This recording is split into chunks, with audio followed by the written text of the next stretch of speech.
नमस्कार।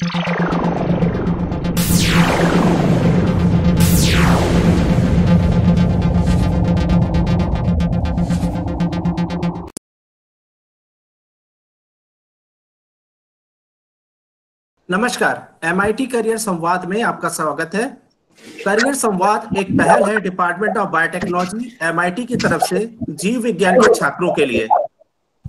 करियर संवाद का हर संस्करण खुद में बहुत ज्ञानवर्धक होगा और मुख्यतः जीव विज्ञान के छात्रों के लिए एक मार्गदर्शक का काम करेगा। सभी छात्र छात्राएं करियर संवाद के जरिए अपनी पसंद के करियर के बारे में जान सकेंगे और अपने करियर से जुड़ी हुई कोई भी जानकारी हमसे प्रश्न के माध्यम से पूछ भी सकेंगे। आप सभी अपने प्रश्न हमें हमारे YouTube चैनल, ईमेल इत्यादि पे भेज सकते हैं। आज हमारे साथ जीव विज्ञान क्षेत्र के एक सफल शख्सियत आपका मार्गदर्शन करने हेतु जुड़े हैं श्री डॉक्टर प्रखर जी। डॉक्टर प्रखर कपूर जो कि पेशे से डेंटिस्ट है और उन्होंने जो है डेंटल साइंस में अपनी पढ़ाई की है और वो इस समय सिंघर मेडिकल कॉलेज पुणे में कार्यरत है। डॉक्टर प्रखर, आपका स्वागत है एमआईटी करियर संवाद में। डॉक्टर साहब, मैं doctor Nishant Shrivastava, department of biotechnology MIT की तरफ से आपका बहुत स्वागत करता हूं। डॉक्टर साहब, मैं सबसे पहले आपसे ये जानना चाहूंगा कि आप जो अपने जो कैरियर शुरू किया उसके बारे में कुछ बताएं। कैसे आप ने डेंटिस्ट्री चुनी, आपका क्या संघर्ष रहा यहाँ तक पहुंचने के लिए और उन संघर्षों से उबरने के लिए आपने क्या क्या किया, वो थोड़ा संक्षिप्त में हमारे श्रोताओं के साथ साझा करें। देखिए, किसी भी एक स्टूडेंट की लाइफ में जो है कई फेजेस आते हैं और मेरे को लगता है शायद सबसे पहला फेज उसका 10th बोर्ड का फेज होता है, जब उसको एक अच्छे अंक के साथ में डिसाइड करना पड़ता है कि वो कौन सी ब्रांच चुने। तो पहला फेज जो होता है उसकी लाइफ का वहीं डिसाइड हो जाता है कि उसको साइंस में जाना है, आर्ट्स या कॉमर्स चुननी है।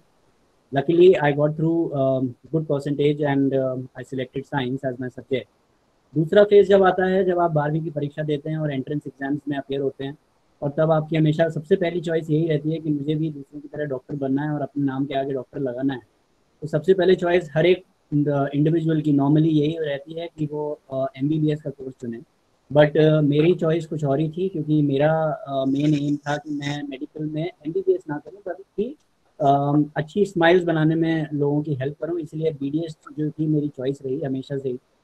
और उस टाइम पे आज से करीब 20 साल पहले की बात है, तो तब एंट्रेंस एग्जाम्स भी अलग अलग स्टेट्स अलग अलग कंडक्ट कराते थे। तो मेरा लकीली कर्नाटक में एंट्रेंस हो गया था एंड उसके बाद मैंने कर्नाटक में अपना BDS कंप्लीट किया। 2005 में I completed my BDS and after that the next phase in the life comes when you have to decide what next. So after graduation, you have to decide how you are going to take your life ahead. तो उस समय PG was the best option that was available for any graduate student. So then I decided to go for post graduation and मेरी हमेशा से जीव विज्ञान में, pathology में हमेशा से इंटरेस्ट रहा है। तो oral pathology and microbiology was my first choice. हालांकि डेंटिस्ट्री जब आप जाएंगे डिटेल में पढ़ेंगे तो आपको पता चलेगा कि जैसे MBBS में कई सारी डिवीजन होते हैं, डेंटल के अंदर भी करीब करीब 9 डिवीजन होती हैं।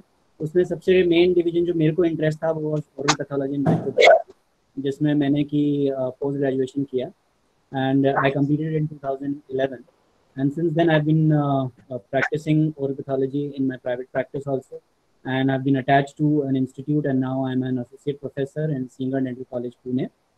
लाइफ में उतार चढ़ाव रहते हैं, मुश्किलें आती हैं, आदमी को उससे उबरना पड़ता है, आगे चलना पड़ता है, because life never stops and learning never stops.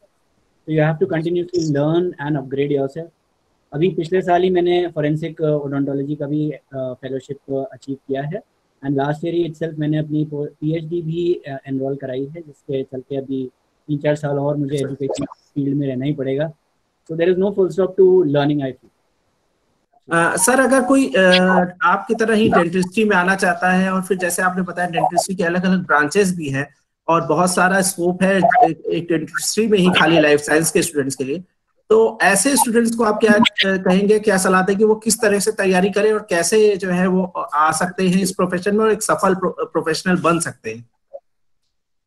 Dentistry जो है आज की तारीख में बहुत डिफरेंसेस जो हैं, चेंजेस आ गए हैं। अब हम जब अपने टाइम में हमने एग्जाम्स दिए थे उस समय अलग अलग स्टेट्स अपने एग्जाम्स कंडक्ट कराते थे, but nowadays it is become centralized, वे पूरे ऑल ओवर इंडिया में सिर्फ एक ही एग्जाम, जिसको स्टूडेंट जानते होंगे नीट के एग्जाम से जाना जाता है, सिर्फ आपको वही एग्जाम क्लियर करना पड़ता है और उसके बेसिस पे फिर आपकी रैंकिंग आती है, ऑल इंडिया रैंकिंग आती है, जिसके बेसिस पे आप गवर्नमेंट की जो सीट्स होती हैं जो कि काफ़ी लेस फीस वाले होते हैं, इंफ्रास्ट्रक्चर उनमें थोड़ा सा कम रहता है, बट लर्निंग जो तरीका होता है इन जो गवर्नमेंट इंस्टीट्यूशंस हैं, इनमें पेशेंट एक्सपोजर थोड़ा ज़्यादा होने की वजह से आपका सीखना थोड़ा ज़्यादा अच्छा रहता है।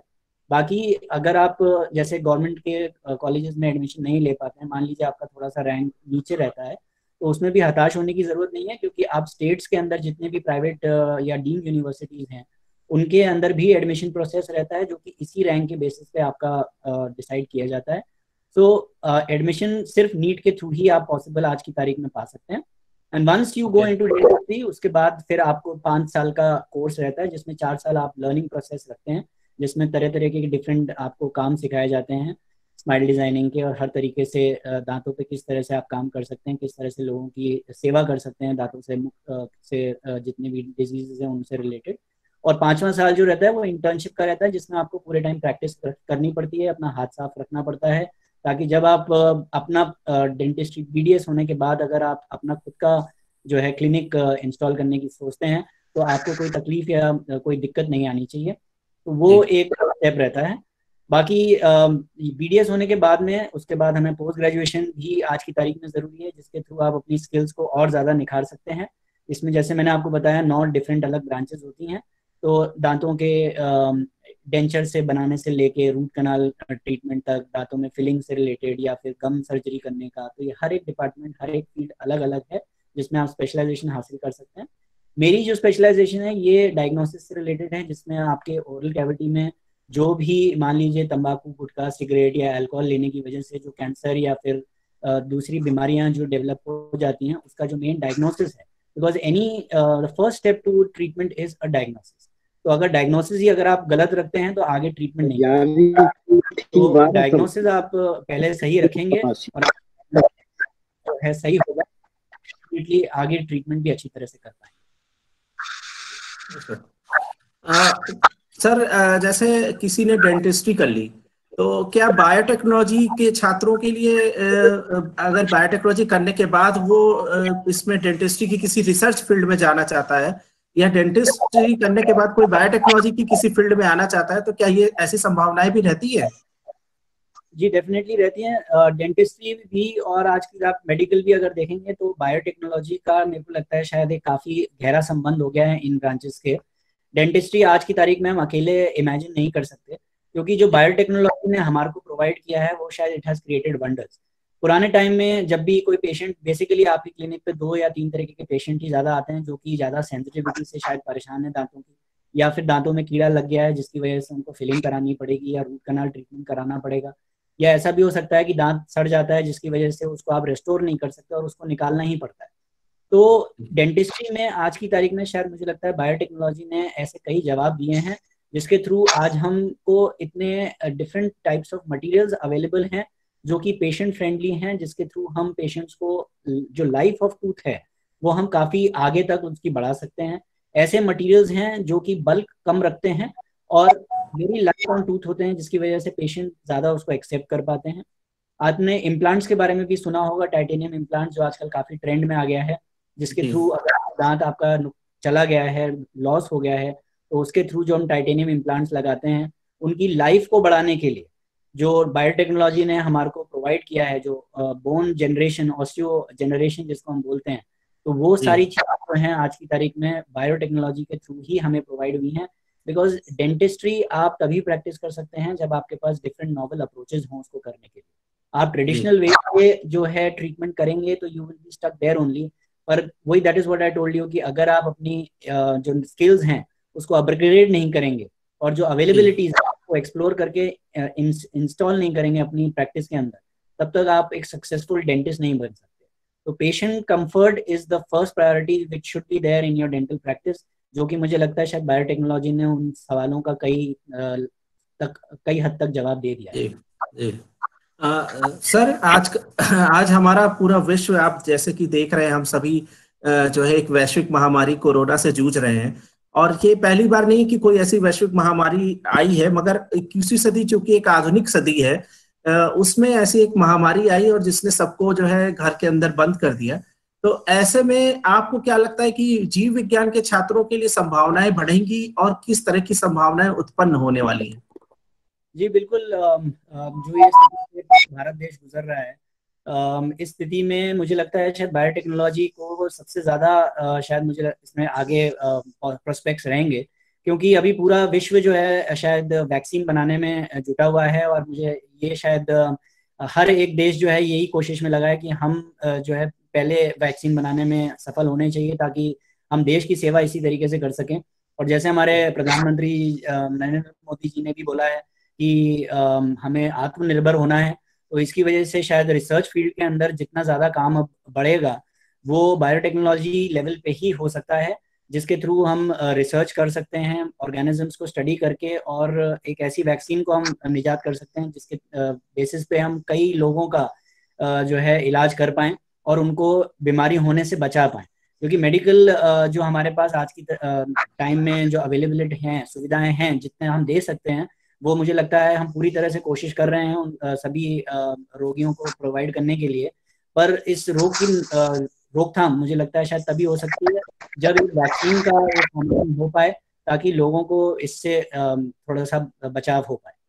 जी, तो जैसा कि हमने अभी डॉक्टर प्रखर को सुना, और तो उन्होंने कहा कि अपने इंटरेस्ट को आइडेंटिफाई कीजिए आप, और कंटिन्यूअस एजुकेशन। तो ये जो 2-3 पॉइंट्स हैं उनको हमेशा याद रखेंगे कि आपका जो इंटरेस्ट है, जब तक आप उसको पैशनेटली फॉलो नहीं करते अपने और उसको परस्यू करने के लिए अपनी एजुकेशन को कंटिन्यूअस नहीं रखते, तब तक आप एक सफल करियर नहीं पा सकते। तो आपको अपने एक सफल करियर पाने के लिए इन सारी चीजों को ध्यान में रखना है, और साथ ही साथ जो है डिटर्मिनेशन और डेडिकेशन को कभी नहीं भूलना है। तो हमारी इस पहल का हिस्सा बनने के लिए मैं डॉक्टर प्रखर का बहुत बहुत धन्यवाद करता हूँ और बहुत बहुत साधुवाद देता हूँ। धन्यवाद सर।